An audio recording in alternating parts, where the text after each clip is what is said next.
toda acción tiene una reacción. O sea, yo me voy más como a esa parte de la física. Toda acción tiene una reacción. Todo comportamiento tuyo, toda acción tuya va a tener una consecuencia. Que está bien y que está mal, de acuerdo a la personalidad de cada uno, al contexto como les acabo de mencionar y lo que lo esté permeando. Creo que me equivoqué al tratar de comprender, como dice por ahí una canción. Creo que me equivoqué. Hoy encontramos muchas personas, dice, me equivoqué, me volví a equivocar, la volví a embarrar, volví a equivocarme. ¿Quién no se quiere equivocar? No quisiera equivocarme, yo quisiera ser certera en todo lo que hago, quisiera tener esa aprobación, quisiera tener éxito. Y pues hablando de esto, yo decía, yo creo que yo necesito una terapia psicológica y psiquiátrica.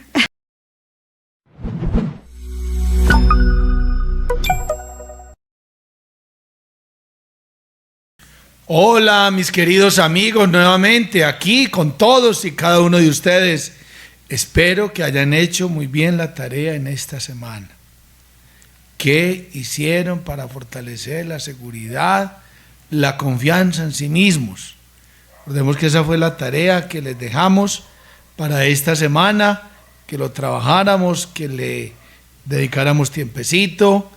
Recordemos lo que nos decía Melissa. Uno es el resultado de esas 5 personas con las que usted más se mantiene. Entonces todos esos tips nos deben de haber ayudado a nosotros a haber hecho una buena reflexión en esta semana que hemos terminado. Y vamos ahora a darles entonces esta bienvenida a este nuevo podcast con todos y cada uno de ustedes. Todo esto con la forma de llegar a todos ustedes a través de esta productora de Fiat Comunicaciones, a través de nuestras redes sociales, de YouTube, de Spotify, de todas las redes que nosotros podemos disfrutar y que sabemos que es importante. Mire, usted no se quede con esto, compártale el link a sus amigos, a su familia, compártalo en sus grupos de WhatsApp. Tenemos que hacer todos una red de ayudar a que el otro crezca, una red de ayudar a que el otro también se vaya formando. ¿Usted qué va a saber si de pronto esto que nosotros decimos acá le puede transformar la vida a una persona? Usted lo puede publicar en los estados, publíquelo en los estados. Usted tiene 5,000 contactos, 3,000, 4,000 personas que ven tus estados. ¿Usted qué va a saber si eso le puede cambiar la vida a una persona? ¿Usted qué va a saber si eso le puede generar a esa persona y decir, esto es lo que yo estaba necesitando? Vea, yo hoy estaba en una vereda y terminé la misa, y entonces al final de la misa me dijo la esposa, me dijo, padre, esta era la homilía que yo necesitaba. Mi esposo vino a la misa y habíamos tenido una discusión sobre esto, y esa homilía que usted dio hoy, esa era la que usted necesitaba. Pues eso es precisamente para decirle, usted no sabe en qué le puede aportar a usted esa persona, eso que usted comparte en sus estados, en sus mismos Facebook, los links, compartirlo en su Facebook, compartirlo en sus redes sociales, para que se vuelva esto y podamos llegar a muchas personas para formarlos. Bienvenidas, queridas amigas. ¿Cómo vamos? ¿Cómo me les fue en esta semana? ¿Cómo pasaron? Padre, muy bien, gracias a Dios. Feliz de estar un nuevo capítulo más con ustedes y compartiendo este espacio. Me imagino que también hicieron la tarea, porque es que nosotros, no vaya a creer que nosotros no la sabemos todas. Y también nosotros somos personas vulnerables a tener presión social, a tener ciertas cosas, a usted bajarse del bus en el que ya nosotros vamos montados. Entonces también esto es un aprendizaje para nosotros. A ver, Dianita, ¿cómo nos fue en esta semana? Contanos. Bueno, analizando la tarea que pues realmente uno sí se da cuenta, como lo decía Melissa, no solo sufrió esa presión en edad escolar, también sufre uno una presión cuando forma una familia, también se sufre la presión cuando tenemos un hijo, y también se sufre esa misma presión cuando queremos seguir estudiando o trabajando o lo que sea de nuestra vida. Muy bien, a ver, Joanita, ¿cómo nos fue en esta semana? Excelente, excelente. Estoy pues muy agradecida con Dios de estar de nuevo acá en este programa con ustedes, en este nuevo Ágape, también haciendo esa tarea constantemente. No nos podemos relajar. El partido no se termina hasta que el árbitro pita el final, los 90 minutos más la reposición. Así que esta vida es todo un trayecto hasta el final. Entonces, espero que todos hayan podido cada vez conocerse más y conocer más su entorno y saber actuar con ese criterio, tomar esas decisiones que me hagan crecer como persona.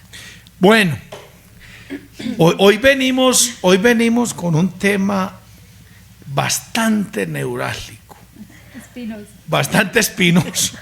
Es un tema bastante espinoso, bastante inquietante, ante todo por muchas situaciones. Hoy es normal, es ordinario escuchar muchas personas que dicen: me equivoqué, creo que me equivoqué, al tratar de comprender, como dice por ahí una canción. Creo que me equivoqué. Hoy encontramos muchas personas que dicen: me equivoqué, me volví a equivocar, la volví a embarrar, volví a equivocarme. Pero nosotros queremos compartir con ustedes hoy esto. Y lo vemos desde ahí. Y vamos a verlo desde diferentes ópticas, con toda la libertad, con toda la objetividad. Hay una frase por ahí que dice: el que obedece nunca se equivoca. Dice: se equivoca el que manda. Se puede equivocar el que manda. El que obedece nunca se equivoca. Y algún otro por ahí pensador decía: estamos obligados a obedecer en todo, menos en aquello que haga de nosotros peores personas. Pero estamos obligados a obedecer en todo. Este tema de la obediencia como un camino a no equivocarnos. Y de pronto nosotros podemos tener un problema de rebeldía frente a la obediencia. Y esa rebeldía, pues de pronto nos va a llevar a nosotros a ciertas equivocaciones, a ciertas situaciones que nos entristecen y que, ante todo, yo creo que equivocarnos es un problema grave. Pero el problema más grave es que en ese transcurrir de ese tiempo, desde que yo tomo la decisión de no obedecer hasta reconocer la equivocación, pueden pasar días, pueden pasar meses, pueden pasar años. ¿Sabe qué es lo más triste? Que ese tiempo, pues primero, no se recupera. Eso es claro. Ese tiempo no se recupera. Dos, que es vida que tú pierdes, que tú pudiste haber empleado en otras cosas. Entonces, cuando hablamos de la obediencia, como una forma, como un medio a no equivocarnos, incluso a salvar la vida. Hoy nosotros nos quejamos mucho del tema de rebeldía, de no ser obedientes. Yo les decía a ellas, la obediencia es tan importante que si tú vas en una moto, vas en el carro y llegas y dice semáforo en rojo, entonces dice: no, yo soy rebelde, a mí me da la gana de pasarme esto. Ahí dice rojo, pero yo me lo voy a pasar. ¿Qué pasa? ¿Qué nos puede suceder? Pierdo la vida, dejo una familia, puedo dejar unos hijos, puedo dejar una esposa, un esposo, puedo dejar mis papás, mis hermanos, mis proyectos. Entonces, esa obediencia es importante porque no es tanto de tener órdenes, sino una obediencia entendida como unas instrucciones a la construcción de un proyecto de vida. Esa es, no tanto de obedecer órdenes, es De pronto no como nos decían antes los papás, que no vayan a escuchar. No te... Que le decían a uno, usted no va a ir por allá. ¿Y por qué? Porque yo soy su papá. ¿Cierto? Y ya. No. Yo creo que es una obediencia, o sea, y es que, como es la primera parte, o sea, para mí la obediencia es acatar unas instrucciones que me van a ayudar a mí a construir un proyecto de vida. La obediencia como una forma de yo acatar unas instrucciones, más que órdenes, no la palabra órdenes, porque las órdenes no, son instrucciones, son rutas, son medios para construir el proyecto de vida. ¿Cómo vemos eso, pues, Meli?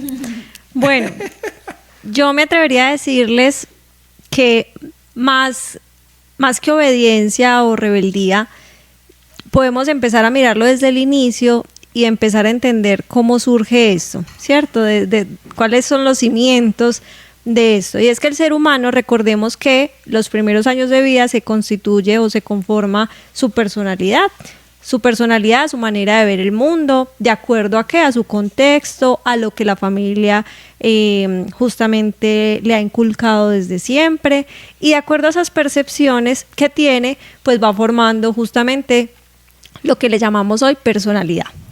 Entonces, les cuento que también influye mucho el contexto. Y es que por allá un autor que se llama Jean Piaget hablaba, por ejemplo, del condicionamiento clásico, el condicionamiento operante. Y es justamente como el ser humano, bueno, lo comparaba en ese entonces también con animales, y es que como el ser humano se condiciona conductas de acuerdo a lo que el ambiente pues le esté mostrando, le exija. Entonces acá hay dos maneras, ¿cierto? Las personas que por supuesto pues llegan a ser como en el término que lo utilizas, que es obediente, porque son personas que se adhieren mucho más fácil a las normas, son más sensibles a los lineamientos, tienen más capacidad como de adaptarse a los diferentes entornos, pues finalmente porque no le genera conflicto, ¿cierto? Y si le ha funcionado en su vida porque su contexto familiar lo ha llevado a eso, pues le funciona también para vivirlo de adulto y finalmente se condiciona a hacerlo así. ¿Que está bien, que está mal? Pues hay que revisar muchas dinámicas y muchos contextos. O por el contrario, personas que hoy, ya adultas, tienen de pronto un poco más de dificultad en el seguimiento a las normas, en el proceso, por ejemplo, de adherencia a los lineamientos y también esa capacidad que tenemos de pensamiento divergente. ¿Qué es el pensamiento divergente? Es básicamente la capacidad que yo tengo para poder escuchar el punto de vista de otra persona y poderle comprar la idea, porque yo lo puedo escuchar, yo puedo evidenciar que la persona no está de acuerdo conmigo, pero yo comprarle la idea y yo hacerlo como la otra persona me está diciendo que lo haga es todo un reto, ¿cierto? Entonces si lo llevamos, por ejemplo, a la personalidad, a las competencias, de ahí salen un montón de cosas, que está bien y que está mal, de acuerdo a la personalidad de cada uno, al contexto como les acabo de mencionar y lo que lo esté permeando. Personas, por ejemplo, en este segundo ejemplo, de este segundo tipo que han tenido esas dificultades más marcadas en su vida por las normas, seguimiento de instrucciones y demás, puede ser por dos razones. De pronto puede ser porque la familia al principio, que era de chiquito, pues era muy controladora pues en muchos aspectos, ¿cierto? Y se cansaron pues de esa necesidad de control y dicen, no, estoy cansado de esto, pues voy a hacerlo de otra manera porque me han condicionado toda la vida, entonces ya de adulto pues voy a tomar mis decisiones para hacerlo. Que está bien y que está mal, vuelvo y reitero, pues cada perspectiva nos impulsa como seres humanos a que vayamos desarrollando ciertas competencias y ciertas habilidades. Por ejemplo, hay personas que son supremamente inteligentes, tienen muy buenas capacidades, que creen mucho en su criterio y que eso los lleva a tomar decisiones, que se sienten más confiados por su misma capacidad, por ejemplo, de raciocinio. Entonces les va a costar mucho más como ver las cosas desde otro punto de vista, porque confían en su criterio y en su manera de ver las cosas, ¿cierto? Entonces, claro, pues si yo sé que tengo buenas ideas, si yo sé que lo hago supremamente bien, pues ¿qué me va a decir la otra que lo haga de manera diferente? Pues me va a costar más, ¿cierto? Quizás lo escucho, un adelanto, ¿cierto? Ahí voy trabajando en la competencia, pero hacerlo de otra manera diferente, pues me va a costar mucho más. Entonces, padre, aquí hay mucha tela donde cortar, porque finalmente la estructura de personalidad, lo que nos hace hoy tomar las decisiones que tomamos y actuar, de la forma en la que actuamos y cómo vemos el mundo y cómo nos movemos en el mundo. Bueno. Yo creo que ahí vamos mucho a un tema importantísimo, y es no ser esa obediencia ciega. Esa obediencia ciega. Lo que yo les decía ahorita, me hace caso porque yo soy su jefe. Totalmente. Porque yo soy su gerente, porque yo soy su papá, porque yo soy su mamá, porque yo soy su hermano mayor, porque yo soy esto. No, yo creo que aquí hay que entrar en una cosa importante, y es una obediencia reflexiva. Sí. Esa es la palabra, una obediencia reflexiva, que es que yo tener la capacidad de seguir unas instrucciones, recuerden, no órdenes, sino unas instrucciones que me ayudan en lo que dice Melissa, en el tema de ir formando mi personalidad, ir teniendo mi propio criterio, pero, ojo, debo de tener claro, en esa obediencia reflexiva debo de tener una evaluación doble, que es evaluar el contenido de la instrucción y las consecuencias de la instrucción. Eso es importante. Es decir, si yo obedezco este contenido que me están presentando, ¿cuáles van a ser las consecuencias que me esperan? Si yo obedezco esto, ¿cuáles son estas consecuencias? Si no obedezco esto, ¿cuáles van a ser estas otras? Entonces, yo creo que no queremos decirles, mire, tenga obediencia ciega. No, yo creo que y lo que queremos decirles es una obediencia reflexiva, una obediencia donde se genera reflexión. ¿Usted por qué no va a ir a la calle? Mijo, vea, usted no va a ir a la calle porque usted apenas tiene 14 años, usted es una persona de tal cosa, consideramos que usted no está en edad de esto. O sea, una obediencia reflexiva que ayude, porque yo creo que cuando se habla en una obediencia reflexiva, se forma muy bien la personalidad, y la persona empieza a entender más que la orden, lo que me favorece a mí, el tener esa instrucción. Diana, ¿hasta qué se habla? No, pero primero yo. Bueno. Más elementos. Bueno. Precisamente hablando de la preparación al tema, es un término disruptivo, el término de obedecer, y por eso lo estamos desarrollando, para que tratarnos de dar a entender pues lo que pretendemos al proponerles que esta vez, digamos, en este ágape hablemos de la obediencia como gran estrategia para no equivocarnos. ¿Quién no se quiere equivocar? No quisiera equivocarme, yo quisiera ser certera en todo lo que hago, quisiera tener esa aprobación, quisiera tener éxito. Y pues hablando de esto, yo decía, yo creo que yo necesito una terapia psicológica y psiquiátrica.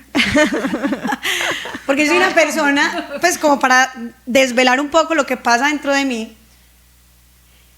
aunque me considero una persona obediente que suele seguir normas, mi proceso consciente, inconsciente primero y luego consciente primero, es como pelear y querer hacer las cosas distintas a como me la dicen. Eso es un proceso que me pasa, un proceso mental, de que me dicen, haga esto, y yo inmediatamente quiero hacer lo contrario. No sé, es algo que me pasa, es como un impulso a hacer lo contrario. Como vístase así, me provoca vestirme de otra manera. Escuche esa música, me provoca hacer otra cosa. No estudié veterinaria, me provoca estudiar veterinaria, ¿cierto? Ya habíamos hablado de ese tema.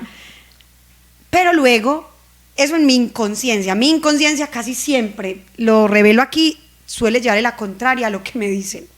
Pero en mi conciencia, pero en mi conciencia, yo digo, pero es mejor que te quedes calladita. En ciertas veces digo, te conviene mejor sí hacer lo que te están diciendo. O sea, conscientemente ya empiezo como a tener esos procesos de, no, mejor dale la oportunidad a lo que te sugirieron, a lo que te dijo este profesor, a lo que te dijo tu mamá, a lo que te dijo esa persona que trabaja contigo, a lo que te dijo este ganadero.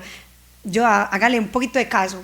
Y es porque luego en ese trabajo ya consciente, y es una propuesta también para ustedes, porque no sé si les pasa que hay veces uno inconscientemente quiere llevar la contraria en las cosas.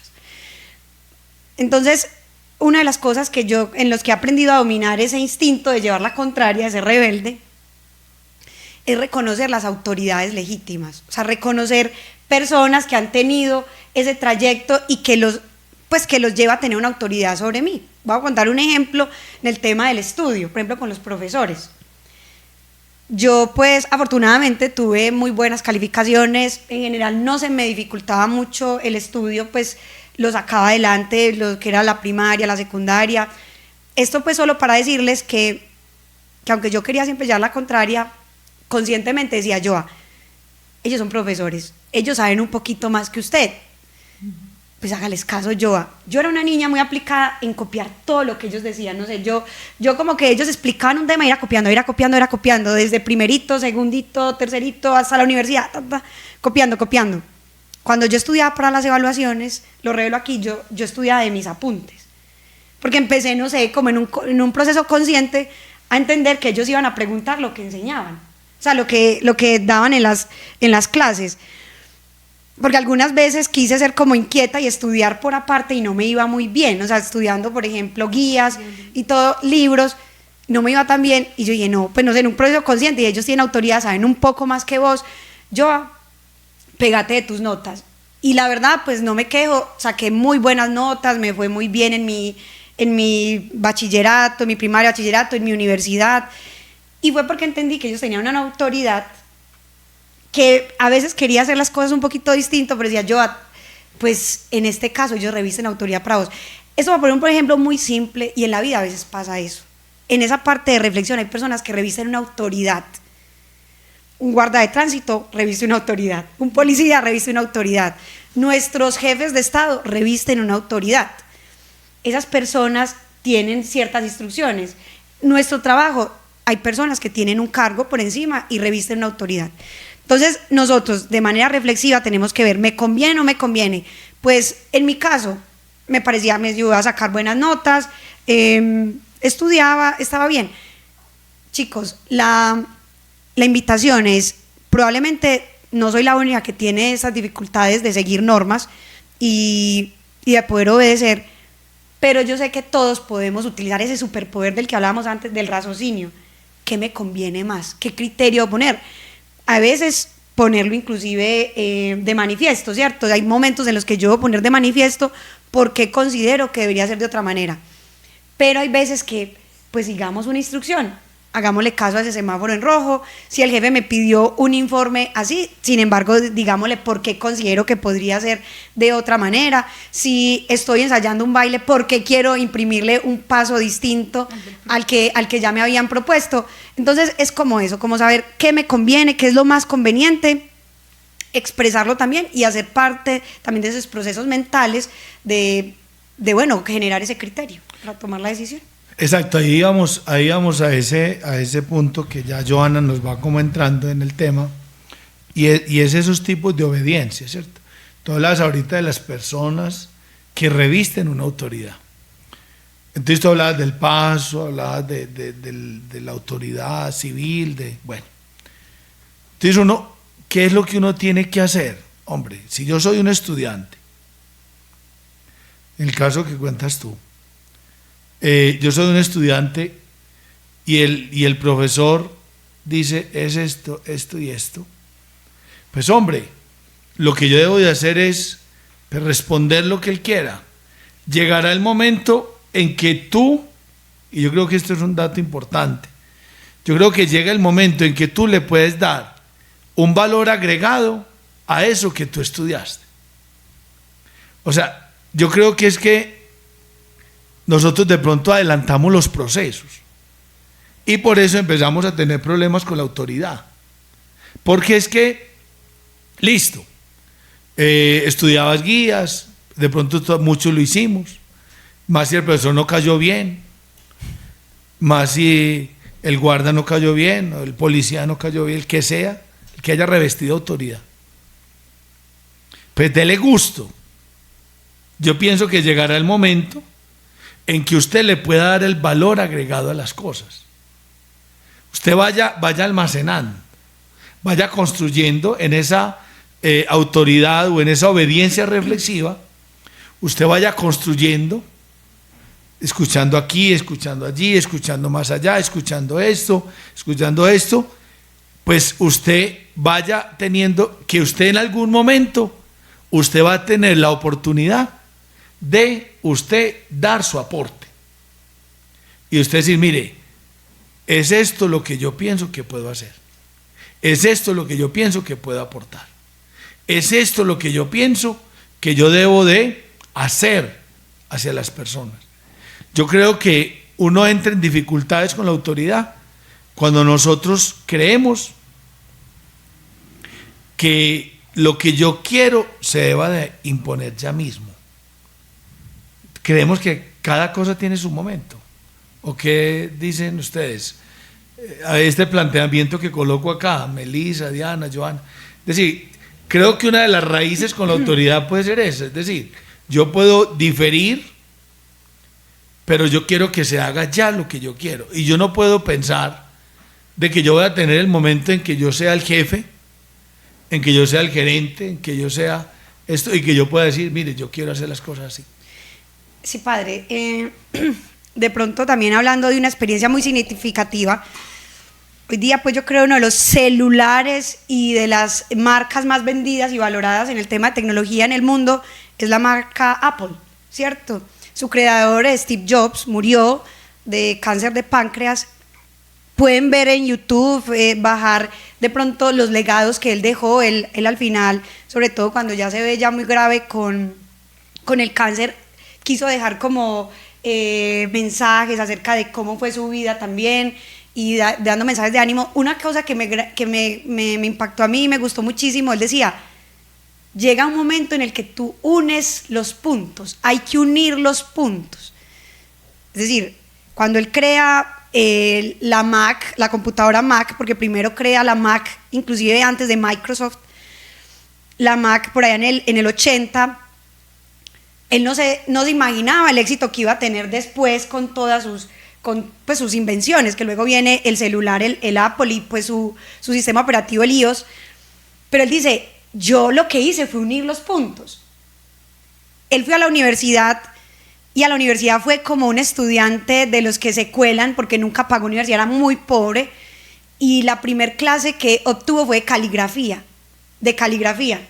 Y él quiso meterse así a estudiar caligrafía, pobre, y estudiando caligrafía, o sea, ¿qué futuro le espera a este chico? Pero una de las cosas que hizo distinto su Mac y luego su iPhone es la caligrafía, y es el estilo artístico que tiene todo el diseño que hizo. Esto para decir que él más adelante, cuando tiene todo el éxito, él dice, uní los puntos, o sea, algún día aprendí caligrafía, luego me uní con personas que sabían de tecnología, yo le puse la creatividad, obviamente, pues él era la cabeza de esta gran empresa, que miren dónde está hoy, por ejemplo, y nos propusimos un reto, cada año va a ser distinto, y mira que cada año sacan un producto distinto, que genera novedad, en fin, esto para decir que él une los puntos, como dice el padre, hay que tener paciencia, muchachos, yo sé que es difícil controlar ese instinto de quererse comer el mundo, de querer hacer algo grande, pero hay veces hay que calmarnos, dominarnos mucho a nosotros mismos y poder aprendamos, escuchemos mucho.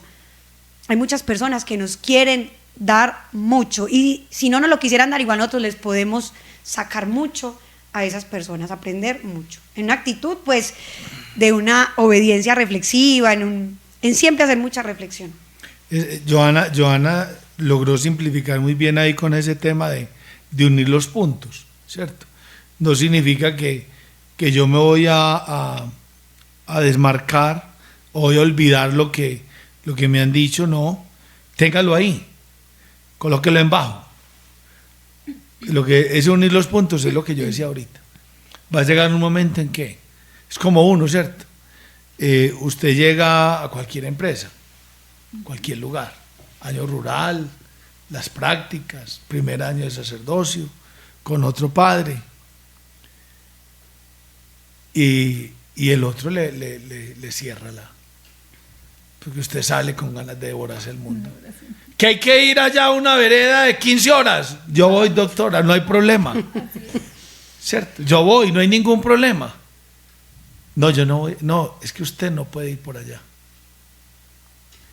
No, yo no le hago caso. Pues me voy a incapacitar y voy a ir para allá. ¿Qué pesar de esa gente? No. Si la jefe le dijo, no vaya, no vaya. Llegará el momento en que usted será autónomo de sus propios actos, de sus propias decisiones, y usted ahí entonces podrá decir, me voy a ir a esta vereda de 15 horas. Ah, que es que el jefe no quería que yo hiciera tal cosa. Téngalo ahí. Cuando usted sea jefe, usted haga eso que usted quiere ser. Y yo creo que eso lo experimentamos muchos. Es decir, a uno en el estudio, en los primeros años, a usted le dicen muchas cosas. No haga tal cosa, ¿no? Y usted pone a pelear. No. Sí, señor. Diga, sí, señor. Sí, señora. Ya, problema solucionado. Cuando usted esté al frente de esa gerencia, de esa parroquia, de esa empresa, desarrolle todo lo que usted quiera desarrollar. ¿Qué dice? Meli la veo así como preocupada, como angustiada. Pero es que yo creo que si tuviéramos eso claro, no entramos en discordias y en dificultades con nadie. Sí, y bueno, claro, por supuesto. De hecho hay un dicho y es: la prudencia hace verdaderos sabios, y saber en qué momento poder hacer las cosas. Importantísimo, y es desde la misma estructura de personalidad. Yo creo que cada uno va identificando, bueno, ¿y mi personalidad es mucho así o es mucho asá? Tengo quizás algún inconveniente con las autoridades, tengo de pronto alguna sensibilidad a los lineamientos, al detalle, a los procesos, o se me dificulta más, o de acuerdo a las experiencias que has tenido en tus trabajos o con tus compañeros, cómo te has caracterizado. Y es justamente tener esa capacidad de introspección, porque es que el poder reconocerlo es un paso muy grande. Pues la verdad es que finalmente esto no es como que, ay, voy a saber en qué momentos yo he sido terco o terca, porque finalmente pues lo podemos ver coloquialmente así, o mi mamá sí es, o el Pepito sí es, y tal fulanito también es, porque claro, lo vemos más fácil en otras personas, pero empezar a reconocer lo que hacemos en nuestro día a día y esto cómo repercute en nuestras actividades, pues nos va a costar mucho más. Entonces, evalúen esa estructura de personalidad, revisen muy bien todos esos aspectos que tienen hoy en su vida y pues colóquelo en una balanza.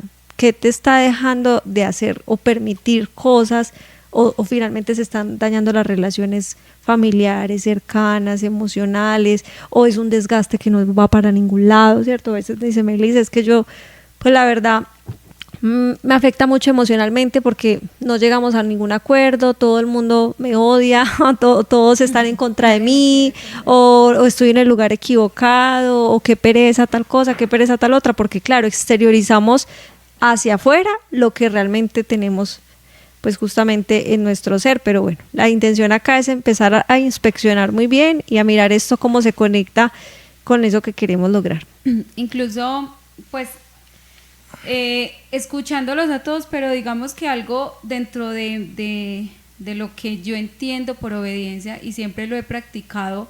Yo solo tengo un hermano y ambos nos comparaban mucho, ¿cierto? Yo tiendo a ser muy diferente a Joa, yo tiendo a ser, a obedecer. Pues no tampoco pues de hacer lo que otros digan, así sea que esté en peligro, pero sí tiendo a seguir los patrones, a seguir las normas. Y mi hermano es todo lo contrario, ¿cierto? Entonces siempre nos comparaban, y yo quiero mucho a mi hermano, entonces siempre decían, es que son como el agua y el aceite, es que usted debería ser. Una vez estábamos muy pequeños y yo escuchaba como una amiga le decía a mi mamá, es que David tiene que ser como Diana, y yo desde muy pequeña dije, o sea, siempre uso lo mismo.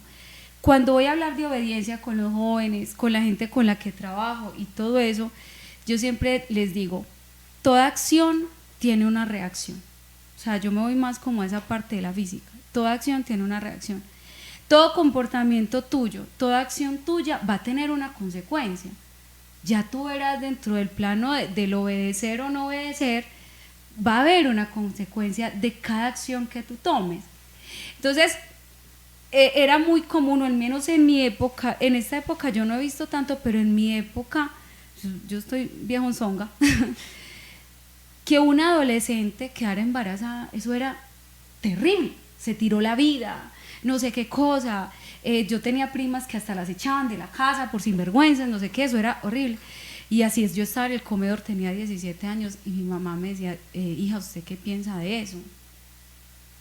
Y yo lo que pensaba era mamá, qué duro, uno embarazado, adolescente y que lo echen de la casa. Entonces mi mamá decía, como que, tú vas a hacer lo mismo, o sea, es decir, tú vas a hacer lo mismo. Yo decía, no, yo siempre decía, toda acción tiene una reacción.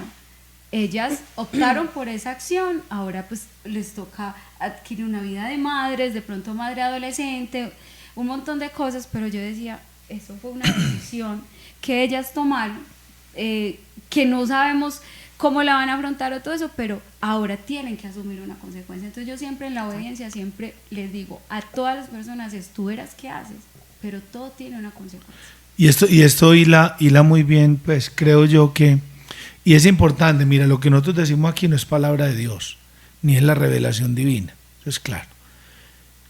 Pero enlazando con lo que Dianita acaba de decir, porque es importante la obediencia, porque la obediencia nos genera a nosotros dos elementos importantes, que son orden y estructura. Orden y estructura. Cuando tú dices, toda acción exige una reacción, o sea, lleva una reacción.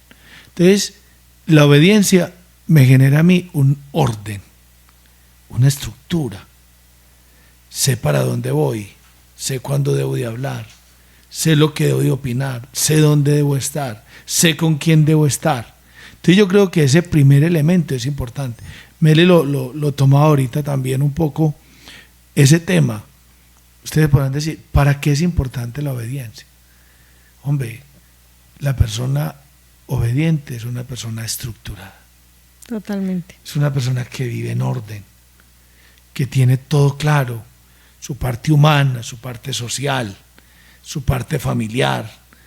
Lo tiene claro lo que dice el libro del Eclesiástico. Es tan estructurado que hay tiempo de llorar, hay tiempo de reír, hay tiempo de sembrar, hay tiempo de recoger. O sea, lo tiene todo. Entonces yo creo que la obediencia es importante por eso, porque te genera a ti estructura, te genera a ti orden. Y eso es un elemento importante. Mary Starr, que se decía algo en ese tema. Sí, la verdad es que ojalá pudiésemos tener un balance, porque los extremos no, pues ningún extremo va a ser bueno, porque imagínate una persona como tan orientada como a la norma y a que todo tiene que ser perfecto y demás, y también una persona pues que sea como tan con tantos problemas, tan oposicionista, desafiante, con problemas con la autoridad y demás. Entonces yo creo que hay una delgada línea en el centro y de poder mirar cuál es el balance, el mejor balance de los dos, y la pregunta que te debes hacer es ¿qué me funciona a mí para el estilo de vida que tengo y para lo que yo quiero lograr? Pues yo les voy a contar, y es que a nivel personal, con mi hija, ya saben que tengo una niña pequeña, las rutinas y los límites me han funcionado supremamente bien, ¿cierto? El hecho de poder tener una rutina de sueño, que Amelia se duerma a las 7:30 de la noche, me da a mí libertad y me da a mí paz mental.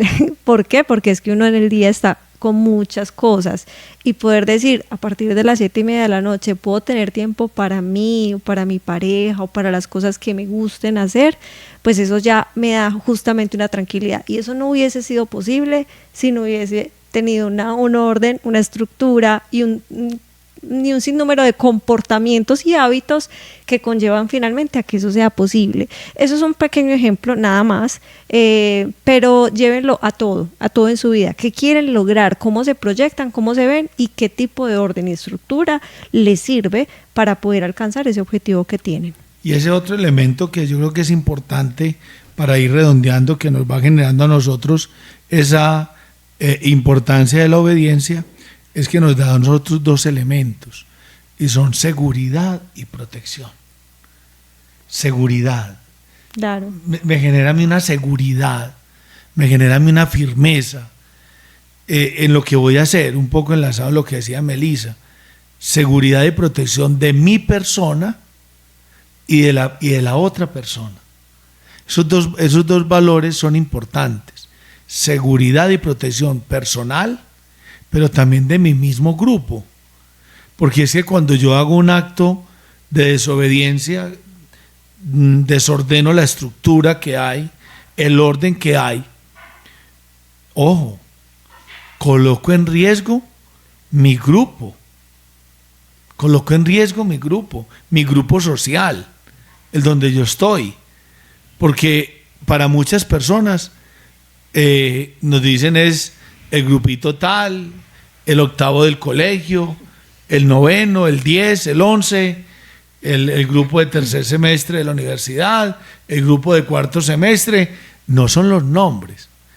Entonces yo creo que es importante en ese segundo elemento, después de hablar de orden y estructura, hablar de que la obediencia nos ayuda a nosotros a tener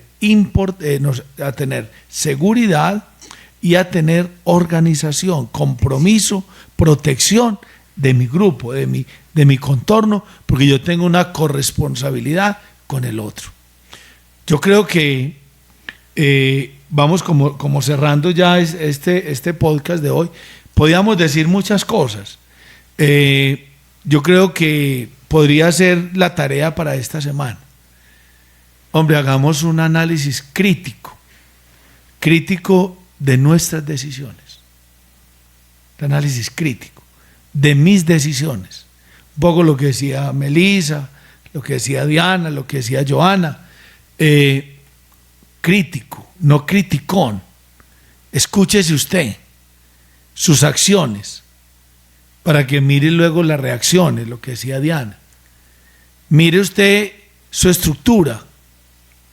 Hágase un ejercicio crítico, mental, usted, su ser, en su actuar. Y sea consciente. Si sigo como voy, ¿dónde voy a terminar? ¿Qué me está llevando a mí esta acción a hacer esto? Yo creo que podríamos como resumir, era una actitud crítica. ¿Qué dicen ustedes? Creo que sería la tarea, hacer un análisis crítico de mis acciones, de mis decisiones, más que con la mamá, más que con el papá, más que con el jefe, que con el gerente, que con el esposo, la esposa, los hijos. Hágase un análisis crítico usted de sus acciones, de sus decisiones, de su estructura, y mire a ver eso, sume todo eso, a ver si le da siquiera 10 o a ver cuánto le da. Una muy buena tarea. Sí. Súper, así es. Sí. Y en todos los aspectos de la vida, porque es que a veces a nivel familiar, a nivel laboral, a nivel social, ahí hay tarea. Sí, hay que irnos conociendo, hay que irnos diagnosticando también, favorecer un poco, también encajar en ese círculo social en el que estoy, en esta familia, en lo que estoy haciendo, como tratar de entenderme, porque es que si no me entiendo yo misma, ¿cómo quiero que los demás me entiendan, cierto? Entonces, un poco el llamado de lo que hemos estado desarrollando en estos ágapes es, yo creo, conozcámonos mucho. Es que mire cuántos programas llevamos y todos han sido realmente empezando por lo mismo, conociéndonos, porque luego yo tengo una correspondencia, eso es muy claro, o sea, me conozco porque luego tengo una responsabilidad con el otro, yo hago parte de la transformación del otro, yo condiciono también lo que pasa al otro. Entonces, sigámonos conociendo, sigámonos dando estos espacios de reflexionar, de ir a nuestro interior, no le tengamos miedo. Bueno, para esa tarea de esta semana, hacernos un análisis autocrítico, No criticón. de nuestra, no criticón, no se lacere, ojo con los dardos, ni corona de espinas, no, en su interior, hágase una autocrítica de su estructura, para dónde va, dónde vamos a terminar. Por todos ustedes, ¡salute! ¡Salud! ¡Feliz semana para todos! ¡Feliz semana! Dios los bendiga. Chao, chao.